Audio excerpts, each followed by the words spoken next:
गुरुजी। जी। जय श्रीमन नारायण। जय श्रीमन नारायण। आपके चरणों में इस दास का कोटि कोटि नमन। खुश रहिए भैया। आपके माता पिता के चरणों में कोटि कोटि नमन। और गुरुजी, जिन यजमान परिवार की वजह से एक भक्त और भगवान का मिलन हो रहा है आज, उन यजमान परिवार के लिए भी बहुत बहुत धन्यवाद। खुश रहिए गुरुजी। मुझे 2 साल हो गया आपकी कथा सत्संग सुनते हुए, प्रश्नोत्तरी भी सुनते हुए। गुरुजी, 2 साल में मैंने जो सीखा है, जो मेरे जीवन में परिवर्तन हुआ है, बदलाव हुआ है, वो कहने योग्य नहीं है गुरुजी। क्योंकि उसका जो आनंद मैं ले रहा हूँ बदलाव का अपने जीवन में, उसको बताने से ना उसका महत्व ख़त्म हो जाएगा गुरुजी। सही है। वो आनंद जो मैं ले पा रहा हूँ वो मैं अपने आप में ही ले रहा हूँ, मैं बहुत खुश हूँ। और गुरुजी, एक छोटी सी बात, एक बदलाव बताना चाहूँगा थोड़ा सा, कि लगभग आप जैसे कथा में कहते हैं कि अपनी कमाई से 2-4-5% हिस्सा भगवान के लिए निकालना चाहिए। तो लगभग 1 साल से मैंने वही किया।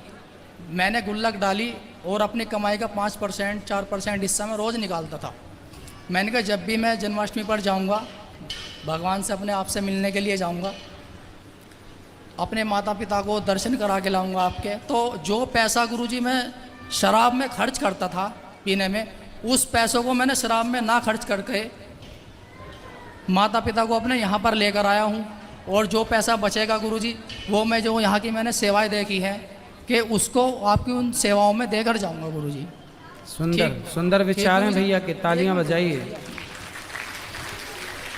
कल आपकी माँ भी आई थी और माँ ने बात की, और बात करते करते वो भावुक हो गई। मतलब माँ यही चाहती है कि मेरा बेटा सही राह पर चले। ये आप गलत राह पर थे पहले, पर आपने सत्संग किया तो आप सही राह पर आए। इसके कारण आपकी माँ बहुत खुश है। पिताजी भी आए थे, बुआ जी भी आई थी, वो तो आज सुबह चले गए जी। मैं और मेरी पत्नी अभी यहीं पर हैं जी। मैं इसलिए रुका हूँ कि गुरुजी, दिखाना 1 मिनट, कुछ मेरी समस्याएं हैं, मैं इस छोटे से पर्चे पे लिख कर लाया हूँ। बोलो बोलो। एक विनती है गुरुजी सबसे पहले आपसे, कि जब आपको लगे गुरुजी के, क्योंकि समय थोड़ा है, सभी को बात करनी होती है, जब आप कहेंगे मैं माइक रख दूंगा गुरुजी। जो गलती मैंने मेरठ में की थी गुरुजी, वो गलती ना ना आप बोलो, और उसके लिए प्रश्न कीजिए। उसके लिए मैं क्षमा मांगता हूँ आपसे। ना ना अब गुरुजी बात आती है प्रश्न की, कि सवाल कीजिए। मैं 1.5 साल से 2 साल से रोज़ सुनता हूँ, प्रश्नोत्तरी शुरू होने से पहले गुरुजी ये कहा जाता है यहाँ पर कि भगवान से जुड़ा हुआ सवाल ही करे, इधर उधर के सवाल ना करे। अब गुरुजी आपसे मेरा सवाल ये है कि क्या इस छोटी सी मनुष्य बुद्धि से क्या उस परमात्मा का, उस ईश्वर का पार पाना संभव है? इसलिए तो कहते हैं, अभी क्या बोला गया कि वही जान सकता है, वही पार पा सकता है जिसे वो खुद जनाना चाहेंगे। वो जना देंगे तो आप जान जाओगे जी। वो इतनी सी बुद्धि आपकी और हमारी है, पर वो चाहें तो इतनी सी बुद्धि से आप सब कुछ कर सकते हैं, और वो ना चाहें तो 10 सिर वाली बुद्धि भी हो तो कुछ नहीं होगा। नहीं गुरुजी, भगवान से जुड़ा हुआ सवाल, चलिए आप मुझसे कोई सवाल पूछे गुरुजी भगवान से जुड़ा हुआ, लेकिन आप नहीं पूछेंगे, क्योंकि गुरुजी सवाल भगवान से जुड़ा हुआ वो पूछेगा जिससे भगवान पर संदेह होगा, वही तो सवाल पूछेगा। ना ना नहीं, सवाल देखो ऐसा नहीं, सवाल ना जिज्ञासा होती है। किसी को भगवान पर संदेह, कोई होगा नास्तिक जो संदेह भी रखता होगा, लेकिन लोगों की जिज्ञासा। भागवत जी में क्या है, सुखदेव भगवान ने राजा परीक्षित के सवालों का ही तो उत्तर दिया है।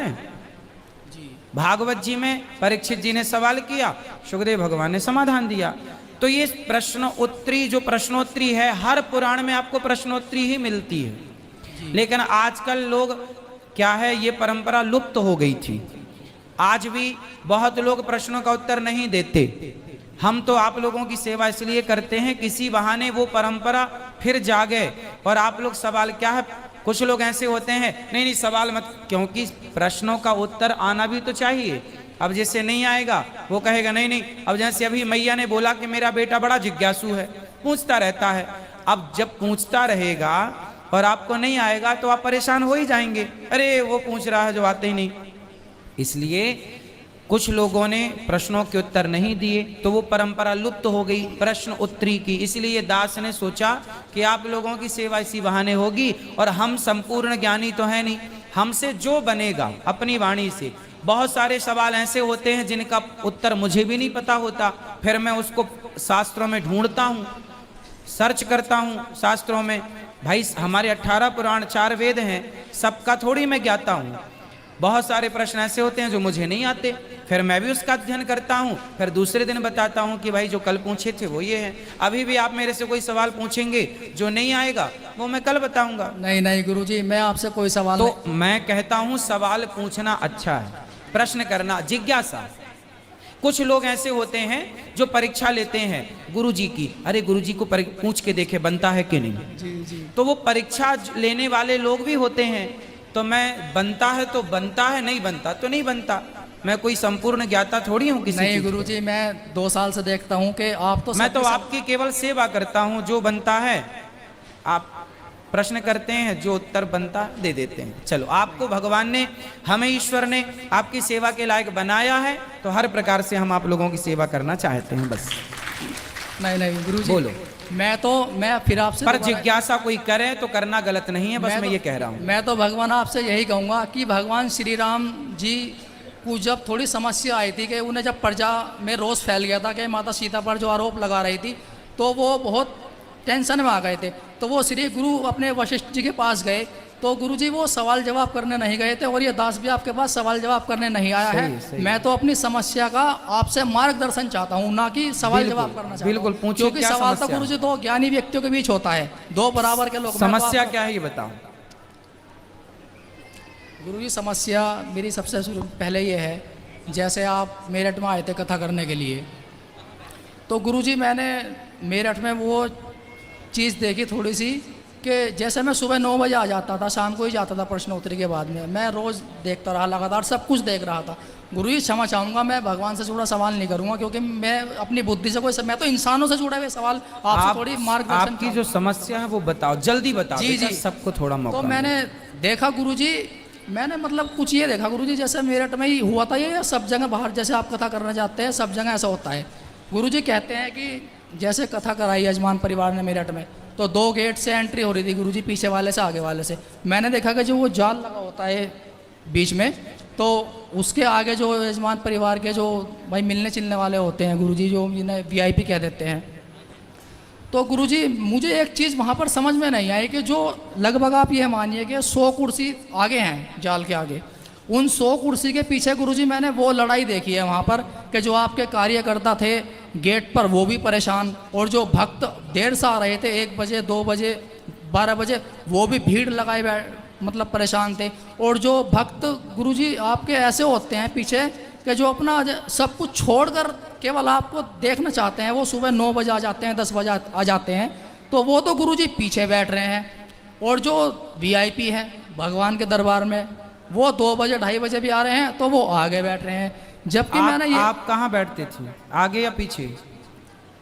गुरुजी पहले ये बताओ, आप कहाँ बैठते थे, वहाँ आगे या पीछे? मैं तो गुरुजी आगे ही बैठता था। तो आप वहाँ नहीं गुरुजी, मैं तो जब आप VIP नहीं थे और आप आगे बैठते थे, तो उसी तरह वहाँ पर पानी में लोग खड़े थे, वहाँ कोई VIP गिरी नहीं थी। नहीं वो तो आपकी बात वहाँ सही है सब गुरुजी। पानी में बैठ के कुर्सी में पानी में सुन रहे पर थे। मैंने वो दृश्य देखा गुरुजी। बेटा देखो, हर चीज में दोष नहीं देखना चाहिए। महीनों पुरानी बात में आप दोष लिए बैठे हैं। नहीं गुरुजी, कोई दोष वहां नहीं पर तो केवल वहां पर तो जो कथा कराने वाले वो भी बेचारे पानी में घुस के कथा सुन रहे थे, पानी में बैठे। वो तो मैंने देखा। वहां कोई VIP गिरी थी ही नहीं। और VIP कुछ नहीं होता बेटा, जी जी, VIP कुछ नहीं होता, केवल व्यवस्था होती है। अब जैसे यहाँ भी हम लोगों ने यजमानों के बैठने की व्यवस्था अलग की है। क्यों की है? क्योंकि भीड़ में कोई चोर भी घुस सकता है। यजमानों के वो नाचने में लगे हैं, वो भाव में डूब रहे हो, कोई पर्स लेके भाग जाए, कोई चैन लेके भाग जाए, कोई उनका कुछ चुरा ले, तो इन सब की भी जिम्मेदारी होती है हम सबकी कि हम आप लोगों की इस प्रकार की सुरक्षा भी करें। क्योंकि इस भीड़ में कौन चोरी करने बैठा है, कौन आपका मोबाइल निकालने बैठा है, तो थोड़ा सा एक मर्यादा है कि मर्यादा की जो लक्ष्मण रेखा है ना, वो रेखा मर्यादा की रेखा है ना। यजमान कार्य कराता है तो उसे सुरक्षा भी तो देखना पड़ता है ना जी। घर में सब प्रकार के, अब बहन बेटियां बैठी हैं और यदि ये मर्यादा की लकीर नहीं होगी तो कोई शराबी आके कोई बहन बेटी के बगल में बैठ जाए और वहीं नाटक नौटंकी करने लग जाए तो कौन जिम्मेदार होगा। तो आप देखो बेटा, हर चीज में दोष नहीं होना देखना चाहिए, दोष देखना अच्छा नहीं होता।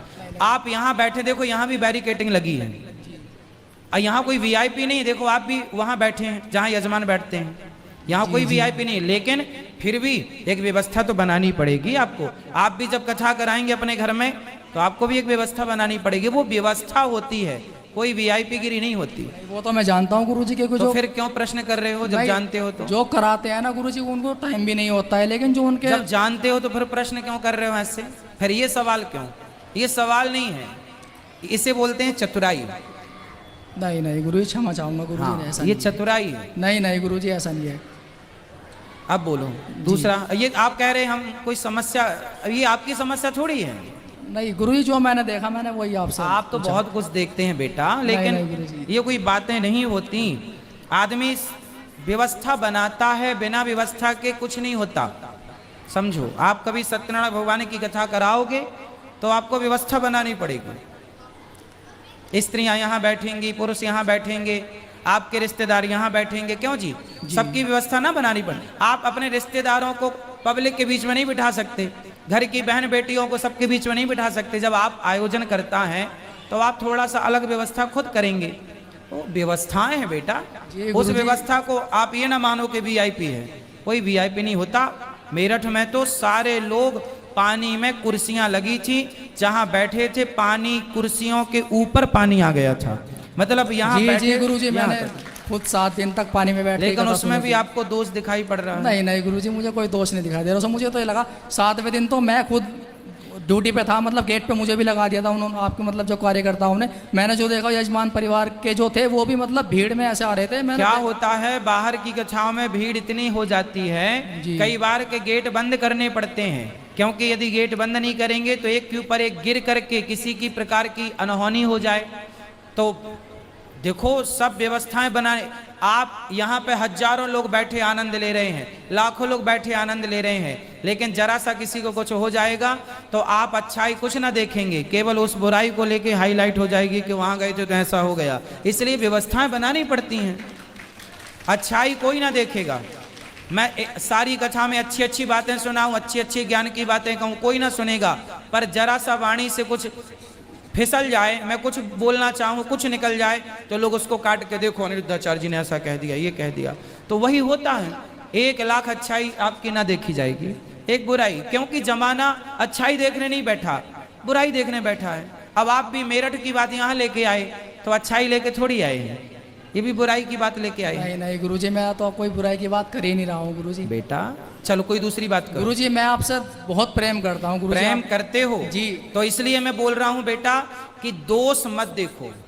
इस संसार में ऐसा ना कोई स्त्री है, ना कोई पुरुष है, ना कोई बच्चा है, ना कोई बूढ़ा, इस संसार में ऐसा कोई नहीं है जिसके अंदर कोई ना कोई दोष ना हो और कोई ना कोई गुण ना हो। जी गुरुजी। अब देखना हमें है कि हम, अब मैं, आपके अंदर 1 लाख अच्छाई है और आपके अंदर 1 लाख बुराई है। अब वो मेरे पर निर्भर करता है कि मैं आपकी अच्छाई देखूं या मैं आपकी बुराई देखूं।